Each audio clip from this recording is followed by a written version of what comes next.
여러분 안녕하세요. 스마트폰 이용 시에 대다수 분들이 무심하게 지나치는 부분이 알림창입니다. 지금부터 알림창의 다양한 기능 버튼 중 90%가 모르고 지나치는 숨겨진 기능들을 자세히 알아보겠습니다. 알림창을 열도록 하겠습니다. 스마트폰 상단을 터치하고 내립니다. 그 다음 한 번 더 내립니다. 그러면 여러가지 다양한 기능 버튼들이 있죠. 와이파이 음량 조절, 블루투스 기능들은 대다수 분들이 알고 계실 텐데요. 그 다음 넘어가시게 되면 코드 스캔이라고 있죠. 자, 이 코드 스캔은 QR코드를 스캔하는 기능인데요. 카메라를 실행을 해서 찍어도 되겠지만 카메라에 들어갈 필요 없이 코드 스캔만 눌러서 바로 스캔을 할 수 있겠습니다. 자, QR코드 스캔 터치합니다. 그 다음 QR코드를 비춰주게 되면 바로 QR코드를 스캔하게 되죠. 그러면 링크가 나오게 되고요. 그 링크를 터치하게 되면 QR코드와 연결된 링크를 확인할 수가 있겠죠. QR코드 스캔할 때는 꼭 카메라를 열지 않으셔도 알림창에서 간단하게 실행할 수 있습니다. 자, 그 다음에 아래쪽에 있는 플러스 버튼을 누르겠습니다. 그러면 보이지 않는 다양한 추가 버튼들이 나오게 되는데요. 자, 카메라 사용을 추가를 해보겠습니다. 터치하고 기다리면 이동이 가능하죠. 자, 바깥으로 꺼내겠습니다. 자, 이 카메라 사용 기능은 요즘은 줌이나 화상통신 같은 것들을 많이 이용을 하시는데요. 자, 그 경우에 내 얼굴이 상대편에게 비치는 게 싫을 경우에 카메라 사용을 끄시게 되면 상대편에게 내 얼굴이 보이지 않고 까만 화면으로 나오게 됩니다. 카메라를 끄는 게 되겠죠. 화상통신을 비롯해서 카메라 기능을 이용하고 싶지 않을 경우에는 카메라 사용을 끄고 이용을 하시면 되겠습니다. 그 다음은 더 어둡게 기능입니다. 터치하고 기다렸다가 꺼내줄게요. 자, 이 더 어둡게 기능은 스마트폰을 이용을 하시다가 밝기를 낮추게 되면 밝기가 떨어지게 되죠. 이때 아무리 밝기를 낮춰도 더 이상은 낮춰지지 않습니다. 그런데 여기 있는 더 어둡게 기능을 이용하게 되면 현재 밝기보다 더 어두운 밝기로 만들어주죠. 잠자기 전에 스마트폰들 이용을 하실 때 스마트폰을 밝게 이용하다 보면 잠을 못 자는 경우가 있는데요. 그때 어둡게를 이용을 해서 좀 더 어두운 화면으로 볼 수가 있습니다. 자, 그 다음 고대비 글자죠.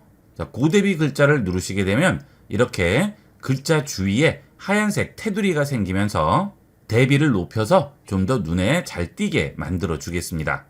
그 다음은 마이크 사용이라고 있죠. 앞서 보신 카메라 사용과 동일한 기능이 되겠습니다. 마이크 사용을 끄시게 되면 내 스마트폰에 있는 마이크가 꺼지게 됩니다. 그래서 내 소리가 상대편에게 들리지 않게 되겠죠. 내 소리가 상대편에게 전송되는 게 싫을 경우에는 마이크 사용을 끄시면 안심하고 이용을 할 수가 있겠습니다. 자, 다음으로 넘어갑니다. 자, 그 다음은 보안 와이파이죠. 자, 이 보안 와이파이의 경우는 외부에서 와이파이를 이용을 할 경우에 항상 해킹의 위험에 노출이 되어 있죠. 특히나 공용 와이파이일 경우에는 굉장히 위험합니다. 외부에서 금융거래 같은 거 할 때는 특히나 더 위험하겠죠. 자, 그럴 때 보안 와이파이를 이용하면 해킹의 위험으로부터 안전하게 이용을 할 수가 있습니다. 자, 완료합니다. 그 다음 보안 와이파이 터치해서 켜도록 하겠습니다. 자, 계속합니다. 자, 위치 정보 필요하다고 하죠. 공공장소에서 자동으로 네트워크를 보호하고 연결된 와이파이 위치 확인한다고 하죠. 계속합니다. 앱 사용 중에 허용합니다. 자, 그러면 보호가 준비됐다고 나오죠. 자, 보완되지 않은 네트워크나 공공장소에서 네트워크에 연결할 때 보호받으려면 와이파이 자동 보호 켜라고 하죠. 자, 이때 켜기를 하게 되면 위치 정보를 허용해 달라고 합니다. 허용합니다. 자, 위치 권한 앱 사용 중에만 허용하겠습니다. 자, 뒤로 돌아갑니다. 자, 그러면 지금 현재 보호 중이라고 나오죠. 자, 이 보안 와이파이는 원래 유료를 이용을 해야 됩니다. 구독제죠. 처음 한 달은 월 1기가를 제공하게 되고요. 그 다음 계속 무료로 이용하게 되면 월 250메가까지는 무료로 이용을 할 수가 있습니다. 구독제를 이용을 하지 않으셔도 월 250메가는 이용을 할 수가 있죠. 여러분이 외부에서 중요한 개인정보나 금융거래를 자주 하는 것은 아니기 때문에 월 250메가 정도면 필요할 때만 이용을 하시면 유용하게 활용할 수가 있겠습니다. 외부에서 중요한 개인정보, 금융거래 같은 것들을 이용을 하실 때는 이 보안 와이파이를 꼭 이용을 해보도록 하세요. 자, 끝났으면 바로 중지해 주시면 되겠죠. 자, 그 다음은 배터리 보호 기능이 있죠. 자, 배터리 보호 추가하겠습니다. 완료합니다. 자, 이 배터리 보호 기능은 내 스마트폰을 충전을 할 때 85%까지만 충전되는 기능이 되겠습니다. 보통 100% 충전을 많이 하시죠. 여러분이 쓰시는 스마트폰 배터리에는 전부 수명이 있는데요. 100%로 한번 완충을 하게 되면 한 사이클이 소진이 되게 됩니다. 그 사이클이 많아질수록 배터리 수명은 짧아지게 됩니다. 그리고 화재의 위험성도 있죠. 되도록이면 85%까지만 충전을 하시면 안전하고 배터리 수명도 많이 느릴 수가 있습니다. 배터리 보호는 꼭 켜놓고 이용을 하도록 하세요. 자, 그 다음은 돌비 애트모스죠. 요즘은 스마트폰으로 영화들도 많이 보시고 영상들 많이 보시는데요. 이 돌비 애트모스를 이용을 하시면 지금까지 여러분이 듣던 음질과는 완전히 다른 음질을 느낄 수가 있습니다. 터치하고 추가하겠습니다. 완료합니다. 돌비 애트모스 터치하고 기다립니다. 그러면 설정으로 들어오게 되죠. 자, 여기서 자동으로 되어 있는데요. 영화나 음악, 음성에 따라서 자동으로 바뀌게 됩니다. 통화를 할 때 음성이 잘 들리지 않는다든지 말소리가 잘 구분이 안 될 경우에는 이 돌비 애트모스를 이용을 하시면 훨씬 또렷한 음성으로 통화를 할 수가 있고요. 영화나 음악 보실 때도 훨씬 나은 음질로 감상을 할 수가 있습니다. 되도록이면 돌비 애트모스 기능은 꼭 켜고 이용을 하도록 하세요. 자, 그 다음 퀵쉐어와 니얼바이 쉐어가 있죠. 이 퀵쉐어와 니얼바이 쉐어는 스마트폰에 저장되어 있는 파일을 다른 기기와 공유하는 기능인데요. 이 두 가지 기능은 차이가 있습니다. 자, 퀵쉐어는 갤럭시 기기 간에만 이용할 수 있는 기능이 되겠고요. 니얼바이 쉐어는 갤럭시가 아니더라도 상관없죠. 안드로이드 기기 간의 쉐어가 되겠습니다. 우선 퀵쉐어 설정부터 하도록 하겠습니다. 자, 퀵쉐어 선택하고 기다립니다. 그러면 아래쪽에 공유 허용 대상이라고 나오죠. 여기에 들어가시게 되면 공유를 허용하지 않을 수도 있고요.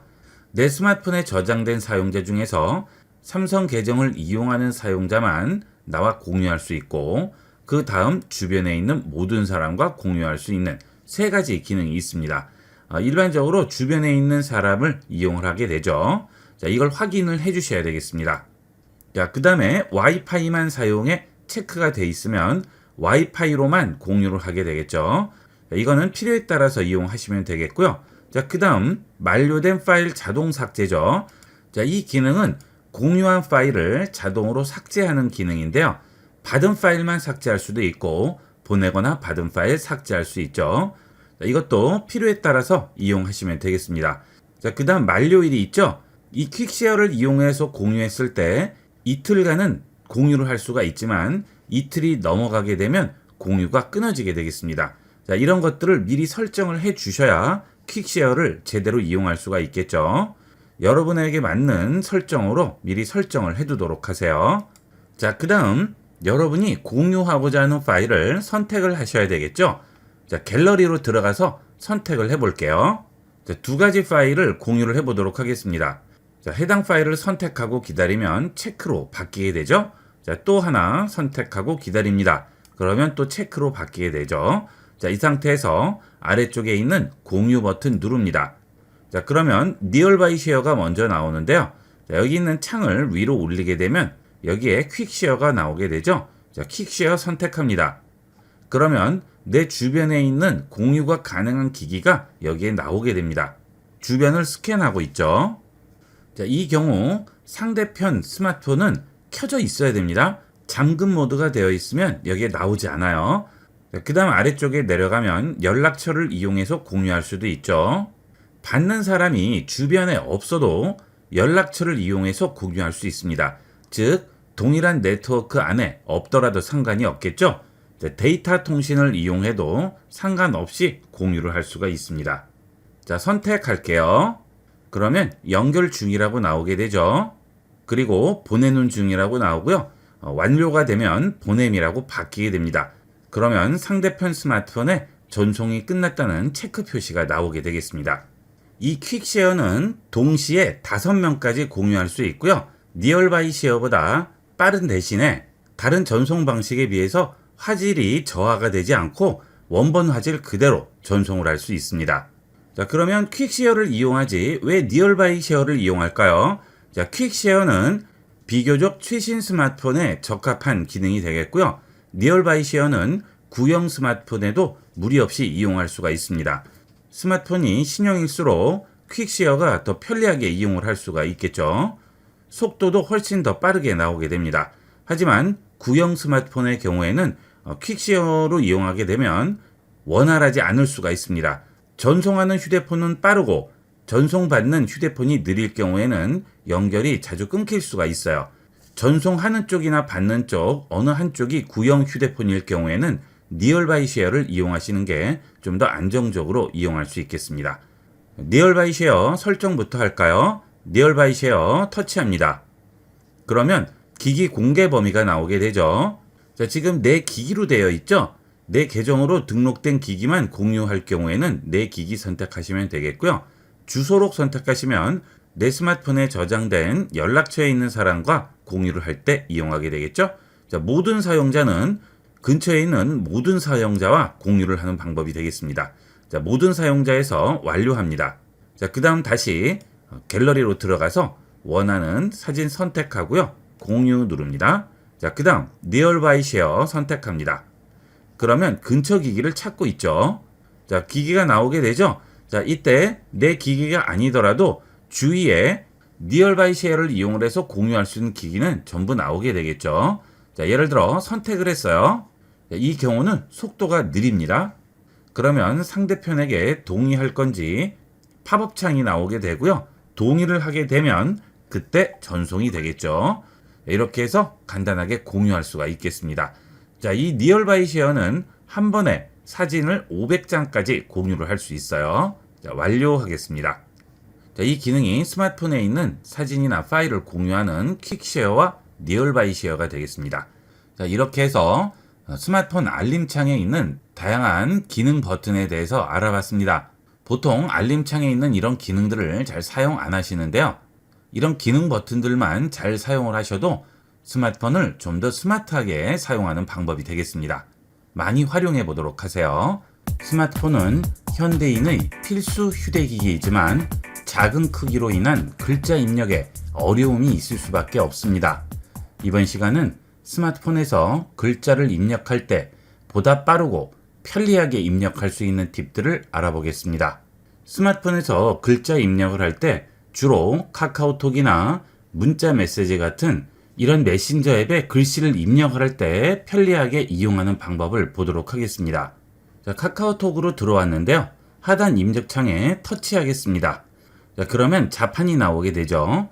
가장 편리하게 이용할 수 있는 방법은 음성으로 입력하는 것이 되겠죠. 갤럭시 스마트폰은 글자를 입력할 때 기본적으로 삼성 키보드를 이용하게 되죠. 이 삼성 키보드 상단 메뉴에 보시게 되면 마이크 모양의 버튼이 있습니다. 이것을 이용하면 음성으로 입력을 할 수 있죠. 입력을 할 때 제일 편리한 방법은 음성 입력이 되겠습니다. 마이크 버튼 누르고 입력을 해보겠습니다. 여러분 안녕하세요. 이번 시간은 스마트폰에서 글자를 입력하는 손쉬운 방법을 알아보고 있습니다. 요즘은 발음만 어느 정도 정확하다면 거의 모든 글자가 정확하게 입력이 되게 됩니다. 자, 이게 제일 간편한 방법이 되겠죠. 자, 그리고 이 상태에서 잘못된 부분만 터치하신 다음 아래쪽에 있는 키보드 버튼 누르시고 바꾸고자 하는 부분만 이렇게 다시 입력을 해주시면 되겠죠. 자, 이게 제일 간편한 첫 번째 방법이 되겠습니다. 이런 메신저 앱뿐만이 아니고 삼성 노트, 네이버 메모장 같은 그런 노트 앱들에서도 삼성 키보드를 이용하게 되면 이 마이크 버튼은 항상 나오게 되죠. 일일이 입력할 필요 없이 마이크로 간단하게 텍스트를 입력할 수 있습니다. 자, 그 다음은 이렇게 스마트폰을 이용을 할 때 불편한 점은 커서 위치를 잡을 때 굉장히 불편하죠. 자, 손가락은 아무래도 두껍기 때문에 하와 세 사이에 커서를 두고 싶어도 손가락으로 터치하다 보면 이렇게 앞쪽이나 뒤쪽으로 들어가는 경우도 많고요. 엉뚱한 데 터치가 되는 경우도 있죠. 자, 그래서 이럴 경우 커서를 좀 더 편리하게 이동하는 방법을 보겠습니다. 키패드에 보시면 스페이스바가 있죠? 이 스페이스바를 누르고 기다립니다. 그러면 커서 이동 화면이 나오고요. 자, 이렇게 터치한 상태에서 손가락을 움직이게 되면 커서를 이동을 시킬 수가 있죠. 자, 위아래 좌우로 원하는 곳으로 이동할 수 있습니다. 자, 그 다음 키패드 상단 메뉴에 점 3개 버튼 누르시고요.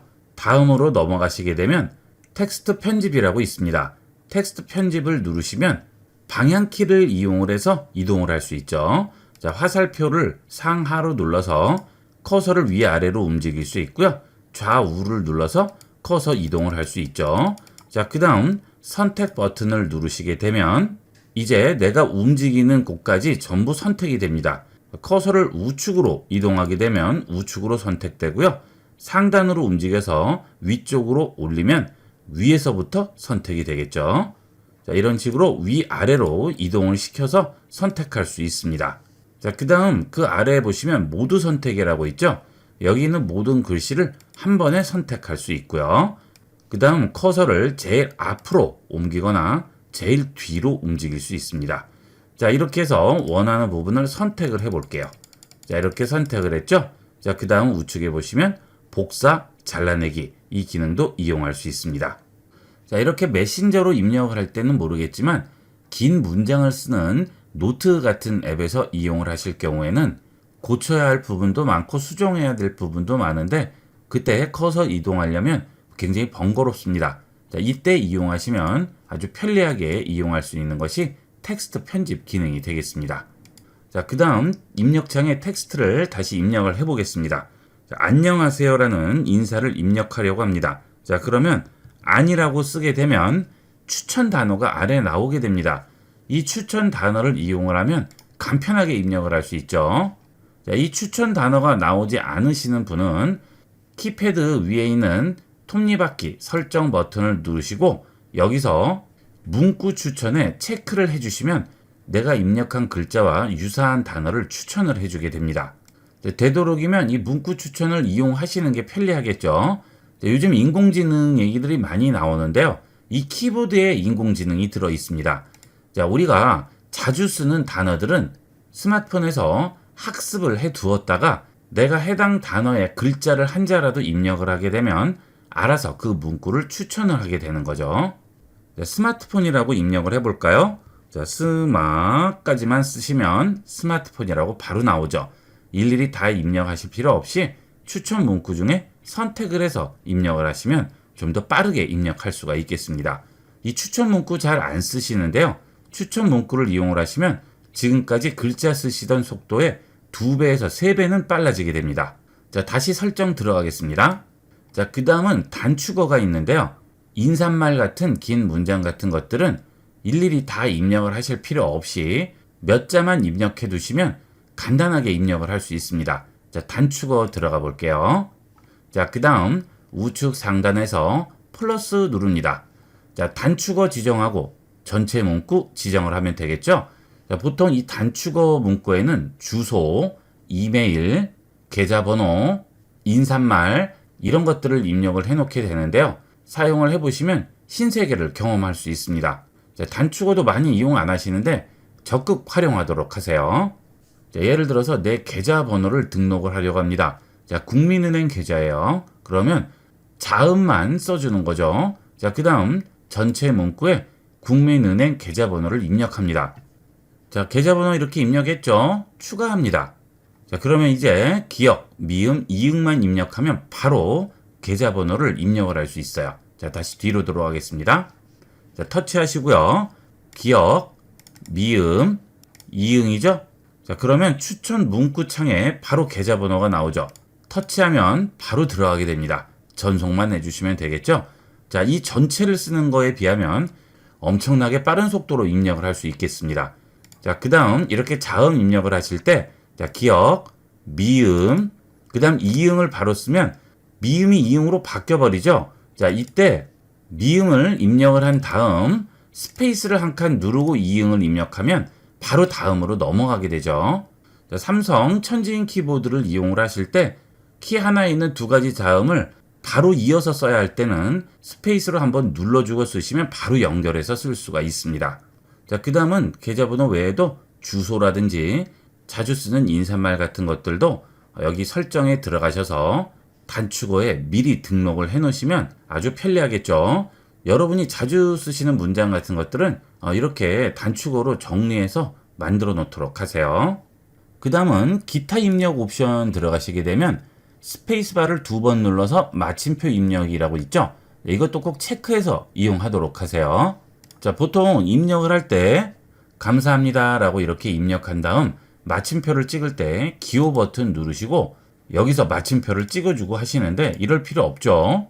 스페이스바만 2번 터치해주면 바로 마침표 들어갑니다. 자, 간편하게 이용할 수가 있겠죠. 자, 그 다음에 기본적인 기호들은 이 천지인 키보드의 경우에는 기호로 들어갈 필요 없이 여기 있는 기호 키를 이용을 할 수 있습니다. 자, 터치하고 기다리게 되면 여러 가지 기호가 나오죠. 자, 이 중에서 원하는 기호로 선택해 주시면 바로 기호 입력할 수 있죠. 매번 기호 키 누르고 기호 키들을 띄운 다음에 거기서 입력하시는데 그럴 필요 없이 여기 있는 기호 버튼을 이용하시면 좀 더 편리하게 이용할 수 있습니다. 자, 이게 천지인 키보드고요. 자, 그 다음 쿼티 키보드도 있죠. 자, 다시 설정 들어가겠습니다. 자, 그 다음 언어 및 키보드 형식을 눌러주시면 지금 한국어는 천지인으로 되어 있죠. 자, 천지인 누르신 다음에 여기서 쿼티를 선택을 해주시면 우리가 일반적으로 쓰는 키보드가 나오게 되겠죠. 자, 다시 뒤로 돌아갑니다. 자, 그러면 우리가 쓰는 쿼티 키보드가 나오게 되죠. 여기서 쿼티로 입력을 하셔도 되겠죠. 자, 그 다음은 글자 크기도 지정을 할 수가 있죠. 내가 원하는 사이즈대로 글자 크기를 지정을 하시면 되겠습니다. 스마트폰을 구입을 하셨을 때 이 키보드를 제일 처음 설정을 해주시는 게 좋아요. 내 눈에 맞고 내 손에 맞도록 설정을 제대로 해주시면 글자 입력할 때 스트레스 받을 일을 많이 줄일 수가 있겠죠. 자, 그 다음은 글씨를 입력을 할 때 글씨가 자동으로 바뀌는 경우가 있습니다. 여기에 내가 입력을 하게 되면 내가 원하지 않는데도 단어가 알아서 바뀌어버리는 경우가 있죠. 자, 그럴 경우 굉장히 불편하죠. 자, 그것도 설정해서 꺼두시면 좀 더 편리하게 이용할 수 있습니다. 여기에 문구 대체라고 나오는데요. 이 문구 대체에 들어가시면 한국어와 영어 문구를 대체하게 됩니다. 자, 오타가 났을 경우를 대비해서 자동으로 변경을 해주는 건데 문제는 내가 원하지 않는 단어도 알아서 바꿔준다는 데 있죠. 이것도 필요 없으시면 끄고 이용을 하시면 되겠습니다. 그리고 요즘 철자법이나 띄어쓰기 때문에 말이 많죠. 메시지를 받는 상대방도 오타가 많거나 띄어쓰기도 엉망이면 성의가 없어 보이죠. 나에게 메시지를 보내면서 한번 읽어보지도 않고 그냥 보냈나 하는 그런 생각이 듭니다. 특히 격식을 갖춰야 하는 그런 메시지일 경우에는 더 조심해야 되겠죠. 자, 그럴 때 문구 수정 제한을 이용을 하시면 그런 실수를 많이 줄일 수가 있습니다. 문구 수정 제한 누르시고요.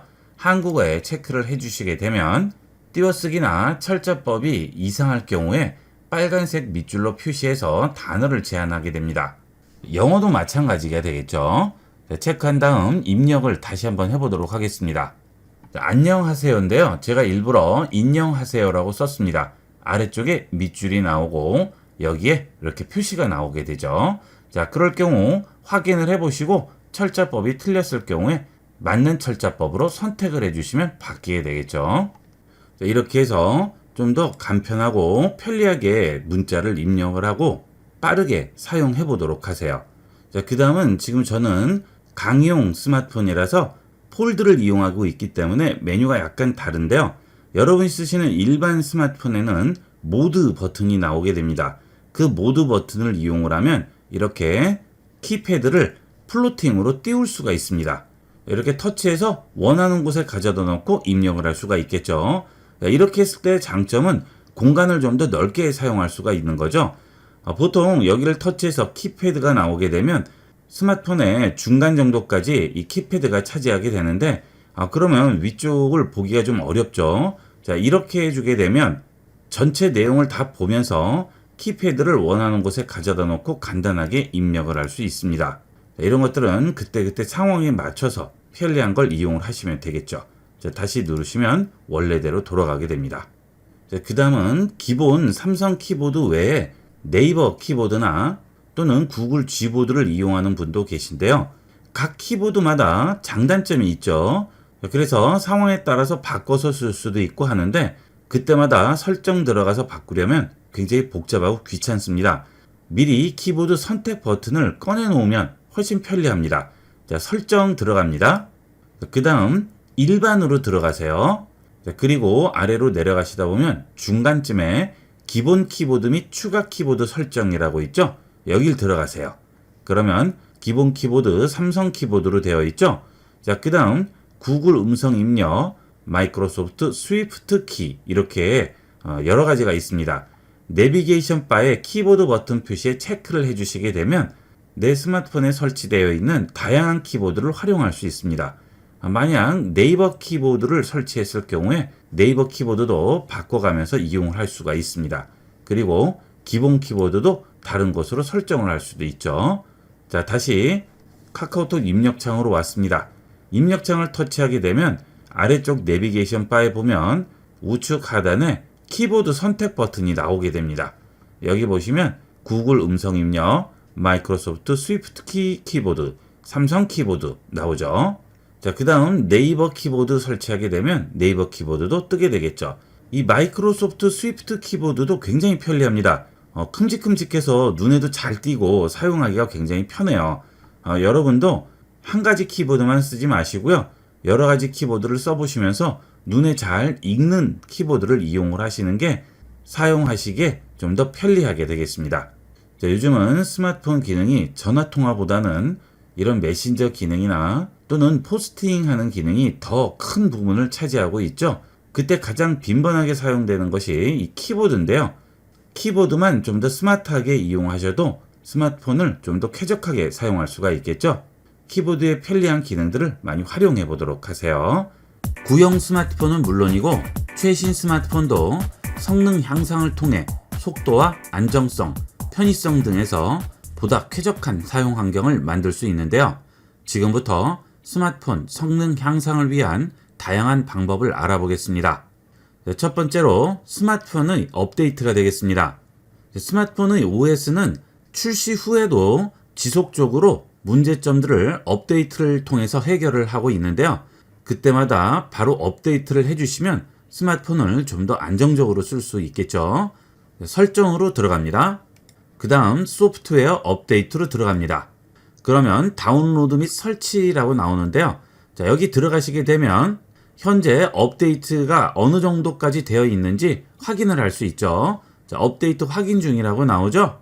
자, 마지막 업데이트가 언제인지 나오고요. 현재 최신 소프트웨어가 설치되어 있는지 확인을 해줍니다.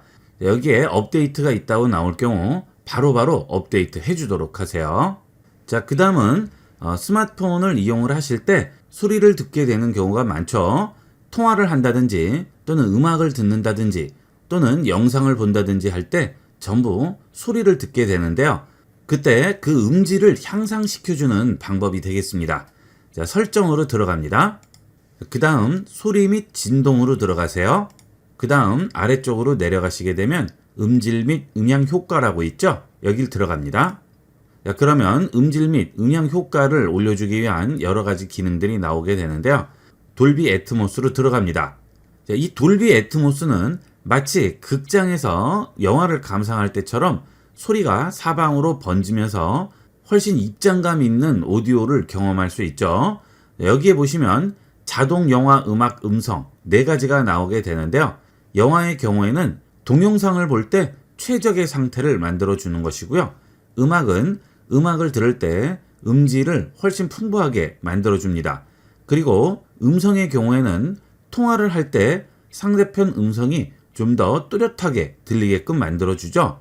상황에 따라서 자동으로 선택해 주는 것이 자동 기능이 되겠습니다. 일일이 선택하기 귀찮으신 경우는 자동으로 놓고 이용하시면 되겠습니다. 자, 뒤로 돌아갑니다. 자, 그 다음 아래쪽에 오시면 음질 최적화라고 있죠. 자, 여길 들어갑니다. 전화 걸고 관리 허용하겠습니다. 이 음질 최적화는 각 연령대별 개인별로 최적화된 음질을 설정을 해주게 됩니다. 자, 사용함으로 체크를 해볼게요. 그 다음 아래 내려가시면 30세 이하와 30에서 60세, 60세 이상으로 나뉘어져 있죠. 나이가 들수록 고주파를 들을 수 없다고 하죠. 그래서 귀에 들리는 소리 중에 일부분만 들을 수 있다고 합니다. 들을 수 없는 주파수의 영역을 좀 더 키워줌으로써 전반적인 음질을 향상시켜주는 그런 기능을 하게 됩니다. 본인 연령대를 선택을 해주시고 음악이나 영화를 보시게 되면 들리지 않았던 소리들이 들리면서 지금까지 듣던 소리와는 다른 훨씬 풍부한 음질을 확인할 수 있습니다. 자, 그 다음 본인 연령을 선택을 하셨더라도 연령에 비해서 좀 더 귀가 민감하다든지 또는 귀가 둔감할 수도 있죠. 자, 그런 사람들의 특성에 맞춰서 개인별로 최적화된 음질을 만들어주게 됩니다. 되도록이면 이게 좋겠죠? 자, 그 대신 이 경우에는 이어폰이나 헤드폰을 끼고 이용을 하셔야 되겠습니다.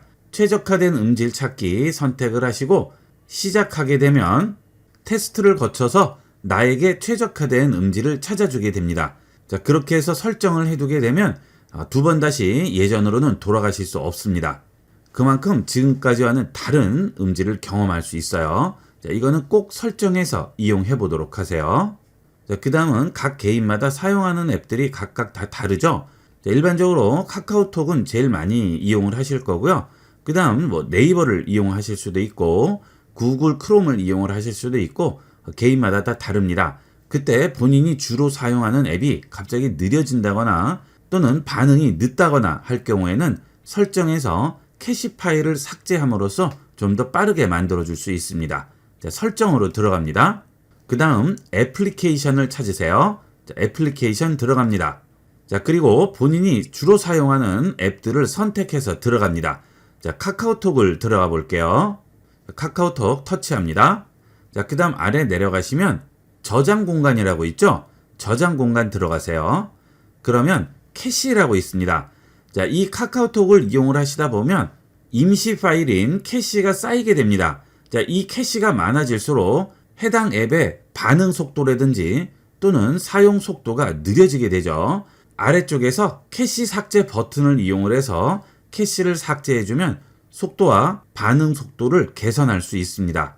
자, 뒤로 돌아가겠습니다. 자, 그 다음은 크롬을 들어가 볼까요? 저장 공간 들어갑니다. 자, 크롬의 경우도 인터넷 검색을 하다 보면 많이 사용하는 앱들 중에 하나죠. 이 크롬도 캐시를 삭제해 줌으로써 좀 더 빠르게 만들 수 있습니다. 캐시 삭제합니다. 자, 그러면 0으로 바뀌죠. 자, 이 캐시는 사용하다 보면 다시 쌓이게 돼요. 그때 가서 다시 삭제를 해주시면 되겠죠. 많이 사용하시는 앱들은 이런 식으로 캐시를 한 번씩 정리를 해주도록 하세요. 자, 이것은 저장 공간을 많이 차지하는 앱일수록 좀 더 효과를 볼 수 있습니다. 자, 네이버 앱도 공간을 많이 차지하고 있네요. 자, 네이버 앱 들어가신 다음 저장 공간 들어갑니다. 자, 그러면 캐시가 지금 179메가가 있죠. 자, 이 경우에도 캐시 삭제를 해주면 네이버를 좀 더 빠르게 이용할 수 있습니다. 다 할 필요는 없겠지만 자주 사용하는 앱들은 한 번씩 해주도록 하세요. 그 다음은 저장 공간 관리가 되겠습니다. 설정으로 들어오신 다음 아래로 내려가시면 디바이스 케어라고 있고요. 이 디바이스 케어에 들어가시게 되면 저장 공간이라는 메뉴가 나오죠. 저장 공간 들어가시게 되면 내 스마트폰에 저장되어 있는 동영상, 이미지, 오디오 파일부터 더보기를 누르시면 앱까지 전부 여기서 확인을 할 수 있습니다. 이 중에서 용량을 많이 차지하는 부분은 확인을 하신 후에 삭제를 해주시면 저장 공간을 좀 더 효율적으로 이용할 수가 있겠죠. 아래쪽으로 내려갑니다. 그러면 30일 동안 사용하지 않은 앱이 있죠. 자, 이런 앱들은 거의 쓰지 않는 앱이니까 들어가서 확인을 하신 다음 필요 없는 앱들은 삭제를 해주시면 되겠습니다. 자, 그 다음 중복 파일이라고 있죠. 스마트폰의 경우는 갤러리에 있는 사진을 카톡으로 전송을 하게 되면 카톡에 그 사진이 이중으로 저장이 되게 되고요. 메시지를 보내도 이중으로 저장되게 됩니다. 그 다음 카톡에 있는 여러 가지 앱들을 이용할 경우 내 스마트폰에 있는 파일이나 사진, 영상을 이용하게 되면 이중으로 또 저장이 되게 되죠. 그런 중복 파일들을 삭제해서 공간을 좀 더 효율적으로 이용할 수 있습니다. 자, 이렇게 해서 여러분 스마트폰에 있는 필요 없는 파일, 사진, 영상, 앱들을 깔끔하게 정리해 주도록 하세요. 자, 그 다음은 가장 확실한 방법인데요. 삼성에서 만든 굿 가디언스라는 갤럭시 전용 앱을 설치해서 속도를 향상시키는 방법이 되겠습니다. 이 굿 가디언스 앱은 구글 스토어에서는 설치할 수 없고요. 갤럭시 스토어에서만 설치가 가능합니다. 자, 갤럭시 스토어로 들어갑니다. 그 다음 굿 가디언스로 검색하시면 바로 설치할 수 있습니다. 설치하겠습니다. 자, 설치 완료됐죠? 자, 설치하시게 되면 이런 배지를 확인할 수 있는데요. 이 굿 가디언스를 통해서 간단하게 속도 향상을 할 수 있습니다. 굿 가디언스 들어갑니다. 자, 시작하기 합니다. 설치하겠습니다. 자, 알림 권한 설정하라고 하죠. 설정으로 이동합니다. 알림 허용 체크해 주시고요. 다시 뒤로 돌아가겠습니다. 자, 그 다음 여기서 앱 성능을 향상시키기 위한 갤럭시 app 부스터를 설치를 해 주셔야 됩니다. 이 굿 가디언스는 여기 있는 6가지 기능을 관리하는 앱이 되겠고요. 각각의 해당 앱은 또 다시 설치를 해 주셔야 됩니다. 따로는 설치할 수 없고요. 굿 가디언스 안에서만 설치가 가능합니다. 그래서 굿 가디언스를 설치한 다음 갤럭시 app 부스터를 다시 설치를 해 주셔야 되겠죠? 자, app 부스터 설치하겠습니다. 설치합니다. 네, 설치됐죠? 실행합니다. 자, 그러면 내 스마트폰에 설치되어 있는 앱들을 최적화를 통해서 지금 사용하는 속도보다 훨씬 빠른 속도로 이용할 수 있게 만들어 줍니다. 전체 앱을 전부 부스트 시킬 수도 있고요. 이곳에 체크를 해주시게 되면 지난 30일 동안 사용한 앱만 최적화해 주게 되겠죠. 30일 이상 사용하지 않은 앱은 구태 최적화를 할 필요는 없겠죠. 여기 체크를 해주겠습니다. 자, 그러면 성능이 최대 14.8%까지 향상된다고 하죠. 자, 그 대신 최적화 시간이 약간 걸리게 됩니다. 여기서 지금 최적화 누르시게 되면 30일 이내에 사용한 여러분 스마트폰에 설치되어 있는 앱들을 모두 최적화 해주게 됩니다. 평균 10% 이상은 속도가 빨라지게 되니까 체감할 수 있는 향상을 느낄 수 있겠어요. 그 다음은 굿 가디언스에 들어오셔서 메모리 가디언도 설치를 해주도록 하세요. 자, 이 메모리 가디언을 설치를 해주시게 되면 여러분 스마트폰 메모리를 최적화해서 스마트폰의 성능을 최적화해주게 되죠. 자, 이것도 설치를 해주시면 되겠습니다. 실행합니다.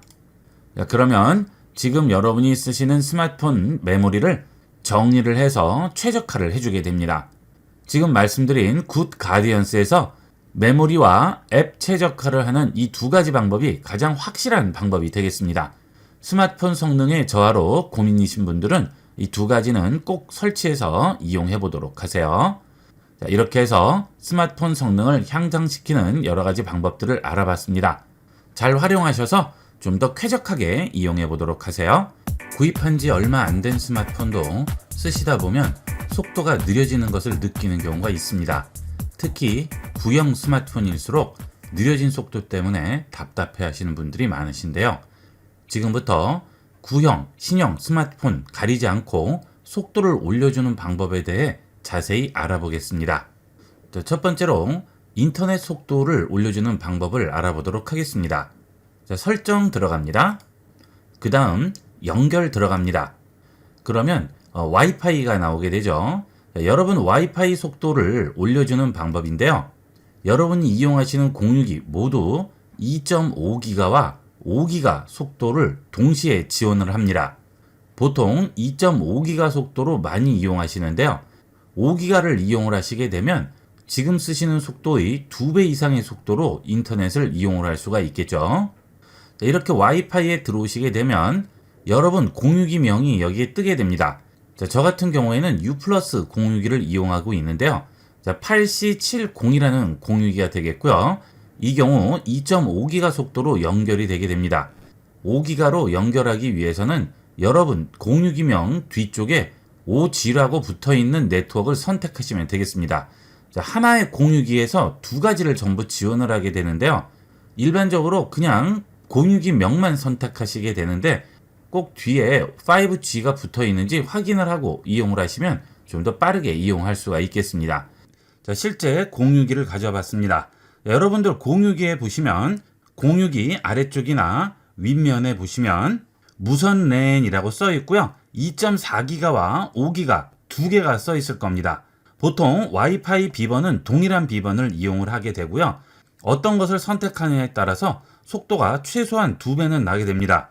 속도가 많이 차이 나는 경우는 3배에서 4배까지도 차이 날 수가 있어요. 공유기에서 속도에 따른 본인 공유기의 명칭을 확인을 하시고 이용을 하세요. 자, 단점은 먼 거리나 또는 중간에 장애물이 많을 경우에는 잘 연결이 안 될 수가 있죠. 그 경우에는 2.5기가를 이용하지만 그렇지 않을 경우에는 5기가로 연결해서 이용하도록 하세요. 자, 그 다음은 데이터 네트워크인데요. 앞서 보신 것은 와이파이 네트워크이죠. 그 다음 데이터를 이용할 경우에는 아래쪽에서 모바일 네트워크로 들어갑니다. 그러면 데이터 네트워크 방식이라고 있죠.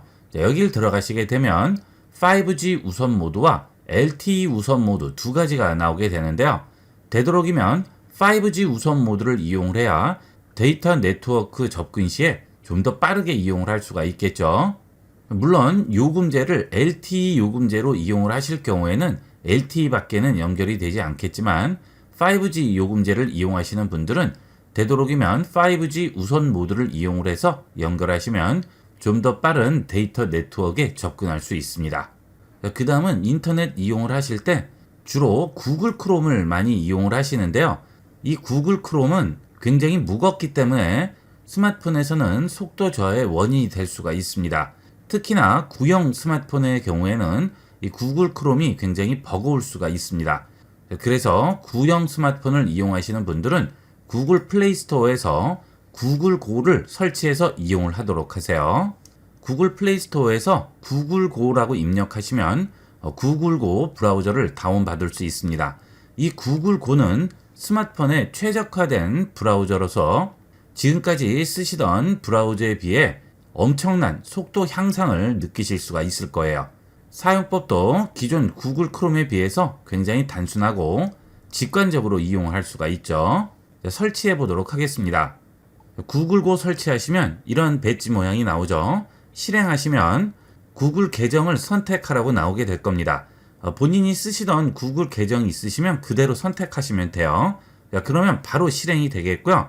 내 위치 정보 액세스 앱 사용 중에만 허용해야겠죠. 자, 그러면 여러분이 기존에 보시던 구글 크롬과는 약간 다른 모양을 보여주죠.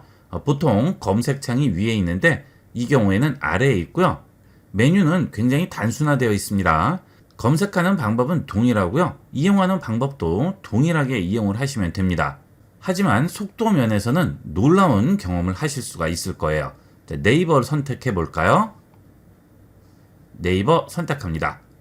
터치하시면 바로 해당 페이지로 접근할 수 있어요. 자, 일반적인 브라우저는 터치하시면 약간의 딜레이가 생기지만 이 구글고는 그런 딜레이 없이 바로 접근할 수 있습니다. 이 구글고도 구형, 신형 스마트폰 상관없지만 구형에서는 특히 효과를 볼 수가 있겠습니다. 그 다음은 애니메이션 기능을 줄여주는 방법이 되겠습니다. 자, 설정 들어갑니다. 그 다음 아래쪽으로 내려가셔서 개발자 옵션을 꺼내시면 됩니다. 개발자 옵션이 보이지 않으시는 분들은 휴대전화 정보 들어가셔서 소프트웨어 정보 들어가신 다음 빌드 번호 7번 터치해 주세요. 하나, 둘, 셋, 넷, 다섯, 여섯, 일곱. 저는 이미 켜서 필요하지 않다고 나오죠. 자, 7번을 터치하고 뒤로 돌아가시게 되면 설정 제일 아래쪽에 개발자 옵션이라고 나오게 됩니다. 자, 개발자 옵션 들어갑니다. 그 다음 아래쪽으로 내려가시다 보면 그림 부분이 있습니다. 그림 부분에 보시게 되면 창 애니메이션 배율, 전환 애니메이션 배율, 애니메이터 길이 배율이라고 나오죠. 자, 이걸 전부 꺼주도록 하세요. 자, 사용 안함으로 바꿔주시면 화면이 전환될 때 애니메이션 되던 것들을 전부 꺼주게 됩니다. 그러면 바로바로 전환이 돼서 좀 더 빠르게 이용을 할 수가 있겠습니다. 자, 화면 전환이 답답하실 경우에는 이 세 가지 기능 전부 끄고 이용을 하도록 하세요. 자, 물론 이 상태에서 개발자 옵션 사용 중을 꺼주시게 되면 개발자 옵션이 없어지게 되고요. 이 애니메이션 배율도 원래대로 돌아가게 되겠습니다. 자, 그 다음은 캐시를 삭제하는 방법이 되겠습니다. 자, 설정에 들어오신 다음 아래쪽으로 내려가시다 보면 애플리케이션이라고 있죠? 이 애플리케이션에 들어갑니다. 그러면 여러분 스마트폰에 설치되어 있는 앱들이 전부 나오게 될 텐데요. 여러분이 자주 사용하시는 앱에 들어가셔서 캐시를 삭제해 주시면 좀 더 빠르게 이용할 수가 있습니다. 여러분들 스마트폰에 기본적으로 카카오톡이 설치되어 있죠? 자, 카카오톡이 좀 느리다고 생각하실 경우에는 카카오톡을 찾아주세요. 자, 여기 카카오톡이 있네요. 카카오톡 들어갑니다.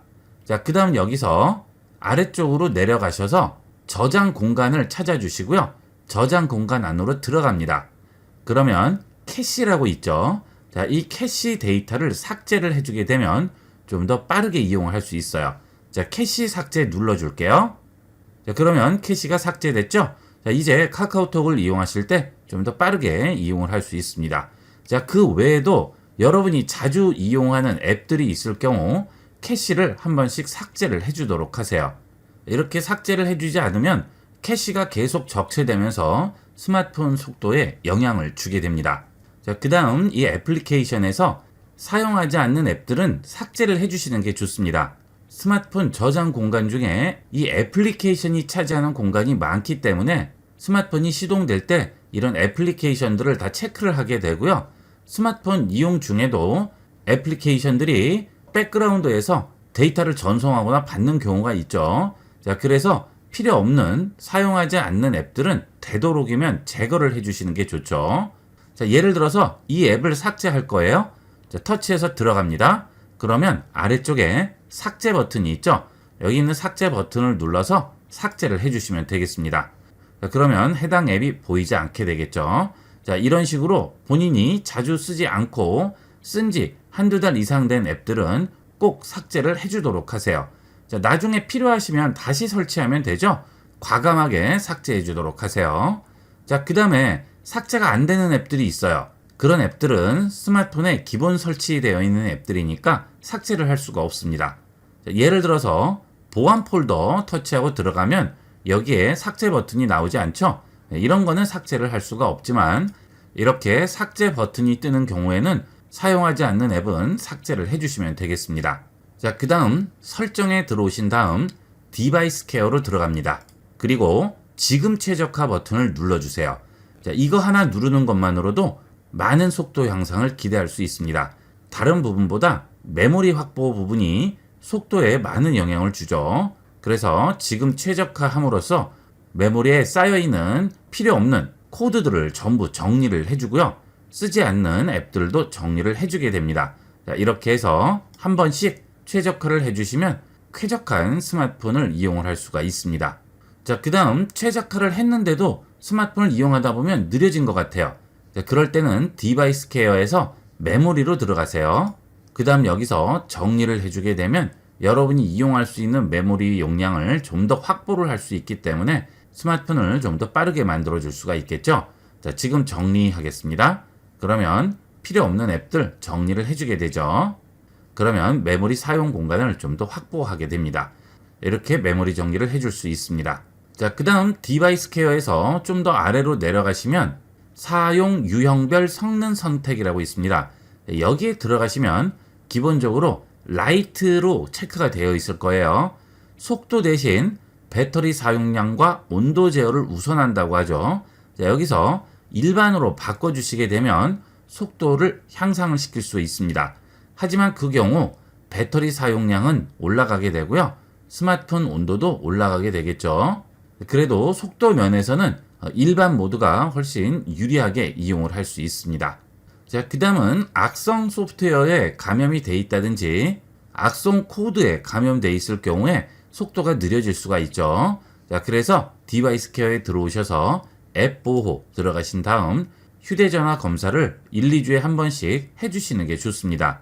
혹시 악성 소프트웨어나 악성 코드가 내 스마트폰에 숨어 있을 경우 휴대전화 검사를 이용을 해서 찾아줄 수가 있죠. 검사합니다. 그러면 내 스마트폰에 있는 악성 소프트웨어나 코드를 찾아주게 됩니다. 자, 저는 감지된 보안 위협 없다고 나오죠.